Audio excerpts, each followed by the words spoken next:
Everybody, welcome back to the challenge. It's Neil out here on the Widener Range. Got a little thing I want to introduce you to today.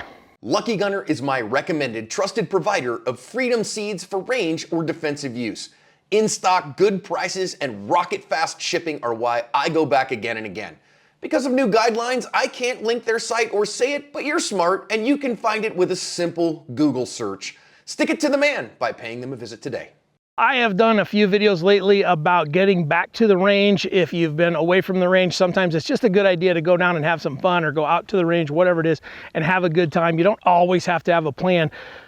But I also believe that having a plan gets you to improve faster. So if having a plan is something that you struggle with, I came across this book here by John Crollis, and I believe that's how I pronounce the name. John, I'm sorry if I'm mispronouncing your name, but that's what I got. I did have a phone call with John and get permission to make a video to talk about his book here a little bit, but it's called Pistol Practice, the shooting range guidebook that teaches you how to practice. And there's a few of these out here on the market. This is a little bit of a newer one. I just had a little bit of time with John and I enjoyed our conversation. So I thought, you know what, I'm going to go give this a try and see what this is about. I shoot a fair amount, so coming to the range with a plan is kind of a second nature thing to me, just because I know what I'm working on, where I'm at. But not everybody has that. Not everybody has their own range. Not everybody has the ability to do kind of some of the things, or the property to do some of the stuff that I get to do. So having somebody write a plan down for us is not necessarily a bad idea. This has, let me look here,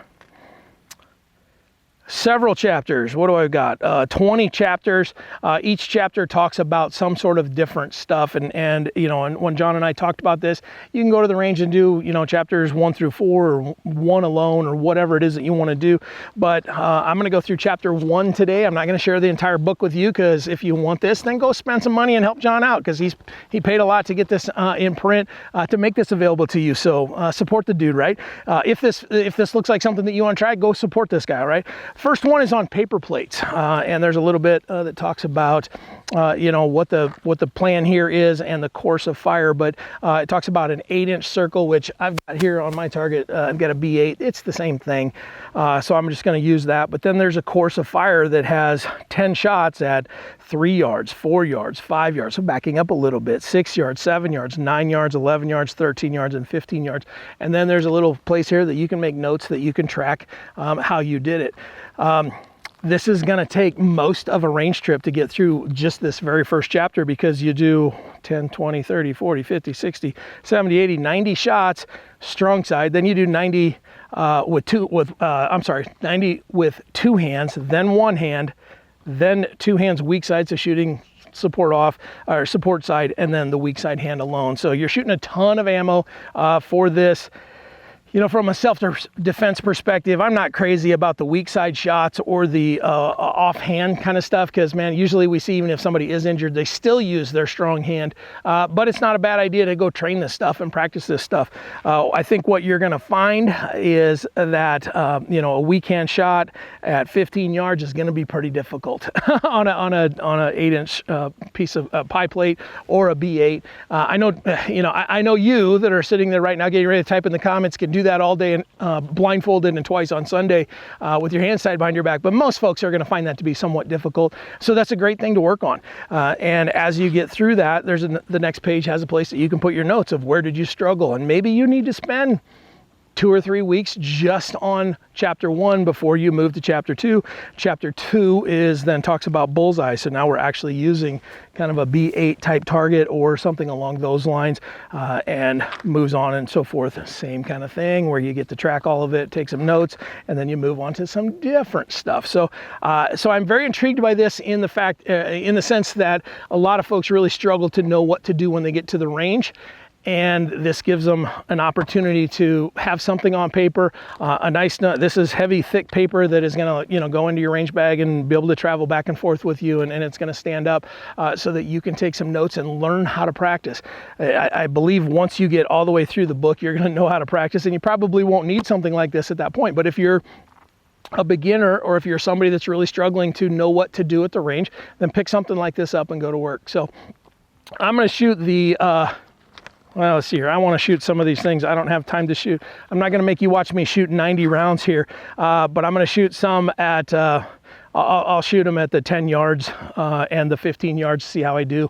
I'll let you watch it from this side so then you can complain about my fig leaf and me grabbing my shirt. So, all right, got my ears on. Now, as I read this, to me, this says the draw is not part of it. So you can start gun in hand.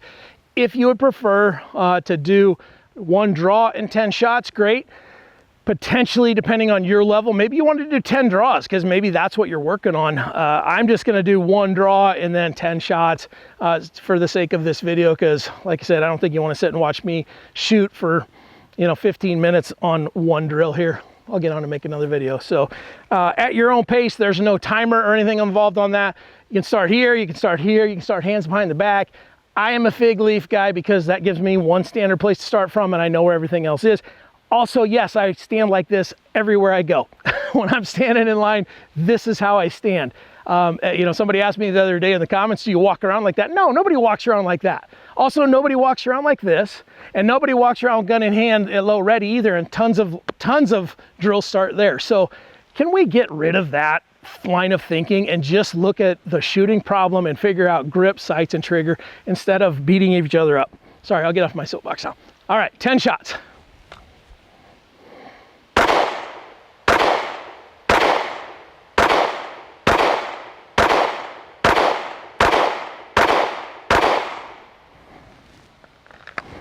I believe I counted to 10 for the folks that need to see the target. Let's go look at the target because I want to see that too. I think I did okay. I think I found out last weekend my dot's a little bit off to the left, which that appears that most of this stuff is going left. That could be my grip, that could be my dot. I need to figure that out before we get to conference, but oh man, I threw one into the 9. The rest are all 10s with 4 X's. Pretty happy with that. I would mark that, but everything's in the 9. So let's go back. Oh, there's my spot. I'm gonna go 5 yards past where I shot that. 1, 2, 3, 4, 5. This is my spot right here. I love walking around talking to the camera like this. So again, you can do one draw, you can do 10 draws, whatever the case may be. Per the book, I would have done this at 3 yards and then 4, 5, 6, whatever the numbers were. I already read those to you, but you get this. All right, here we go. Oh, I'm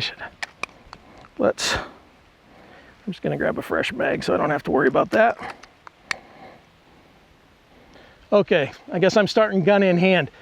You can start low ready like this if you want. I like low ready at the base of the target and do whatever you want, but frankly, there's no time in this, so it really doesn't matter. 10 shots.